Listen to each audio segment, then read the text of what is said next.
Saludos cordiales, mi nombre es Diana Durán. Hoy voy a estar desarrollando mi primera actividad sumativa de la unidad curricular Jurisdicción Ordinaria en materia de niños, niñas y adolescentes. Vamos a estar hablando sobre los principios generales que rigen el proceso jurisdiccional venezolano y también sobre los principios rectores del proceso contencioso en la jurisdicción especializada del sistema de protección de niños, niñas y adolescentes. En primer lugar, es importante tomar en consideración que los principios generales que rigen el proceso jurisdiccional venezolano son las reglas fundamentales que orientan e inspiran el desarrollo de la actividad judicial en el país, asegurando la tutela judicial efectiva y el debido proceso. Estos principios se encuentran consagrados en la Constitución de la República Bolivariana de Venezuela. En el estudio de los principios generales que rigen el proceso jurisdiccional venezolano, vamos a seguir el orden en el que se encuentran enumerados en la Constitución.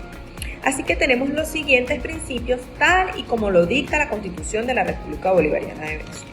Tenemos en primer lugar el principio de igualdad, tomando en consideración que todos estos principios son garantías constitucionales. Entonces, el principio de igualdad consiste en que el juez, en el ejercicio de su jurisdicción, va a darles igual trato a las partes al sustanciar el procedimiento, tal y como lo regula el artículo 2 de la Constitución de la República Bolivariana de Venezuela. Luego tenemos el principio de legalidad, que consiste en que el juez, en el ejercicio de la jurisdicción, sustanciará el procedimiento cumpliendo y haciendo cumplir la Constitución de la República Bolivariana de Venezuela. De seguida tenemos el principio constitucional de acción en justicia, que consiste en que el juez, en el ejercicio de su jurisdicción, va a atender la solicitud de la tutela de un derecho subjetivo que le ha sido privado injustamente por otro ciudadano en su condición de parte demandada, tal y como lo regula el artículo 26 de la Constitución de la República Bolivariana en su encabezamiento, el cual establece que toda persona tiene derecho de acceso a los órganos de administración de justicia para hacer valer sus derechos e intereses, incluso los colectivos o difusos, a la tutela efectiva de los mismos y a obtener con prontitud la decisión correspondiente. De seguida tenemos el principio constitucional de tutela judicial efectiva. Este principio de la tutela judicial efectiva consiste en que el juez, en el ejercicio de su jurisdicción, determinará cuál de las afirmaciones, bien sea la de la pretensión o la de la defensa, protegerá la ley y así lo declarará en la sentencia. Luego tenemos el principio constitucional del debido proceso, el cual consiste en que el juez, en el ejercicio de su jurisdicción, sustanciará el procedimiento cumpliendo con los actos procesales en el lugar, en el tiempo y en la forma que lo ordena la ley procesal, tal y como lo regula el artículo 49 de la Constitución de la República Bolivariana de Venezuela. De seguida continuamos y traemos a colación el principio constitucional del derecho a la defensa, que consiste del mismo modo en que el juez, en el ejercicio de su jurisdicción, respetará y hará respetar las oportunidades que les otorga la ley procesal para hacer valer sus afirmaciones, tanto como la de la parte demandante como la de la parte demandada, tal y como lo regula el artículo 49 en su numeral 1 de la Constitución de la República Bolivariana de Venezuela. De seguida tenemos el principio constitucional de la presunción de inocencia, el cual consiste en que el juez presumirá inocente a la parte demandada hasta que sea declarada su condición en la sentencia, culpable o inocente,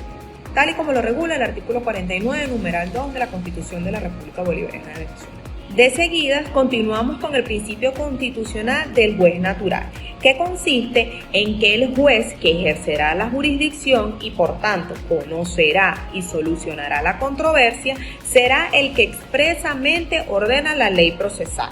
tal y como lo regula el artículo 49, numeral 4 de la Constitución de la República Bolivariana de Venezuela. Continuamos con el principio constitucional de cosa juzgada, que consiste en que solo van a ser juzgados por un mismo hecho una sola vez, una vez que hayan dictado sentencia definitiva, tal y como lo regula el artículo 49, numeral 7 de la Constitución de la República Bolivariana de Venezuela. Ahora bien, vamos a continuar con los principios rectores del proceso contencioso en la jurisdicción especializada en el sistema de protección de niños, niñas y adolescentes.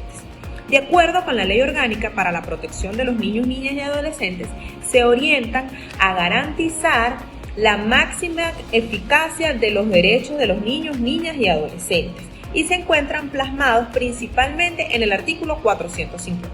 Estos principios son los siguientes: la ampliación de los poderes del juez en la conducción del proceso, donde el juez tiene una participación activa y amplia para los poderes para dirigir el proceso.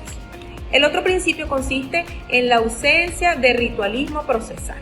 donde se busca simplificar las formalidades para lograr una justicia más expedita. También tenemos el principio de instancia de parte para iniciar el proceso, salvo excepciones previstas en la ley.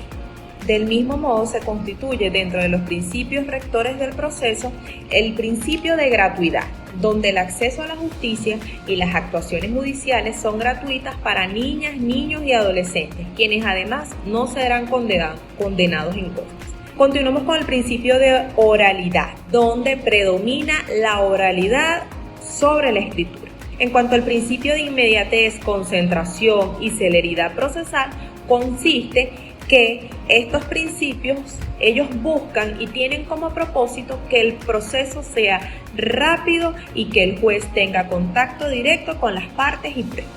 El principio de igualdad de las partes consiste en la garantía del equilibrio del proceso entre las partes. En cuanto a la búsqueda de la verdad real, el juez debe indagar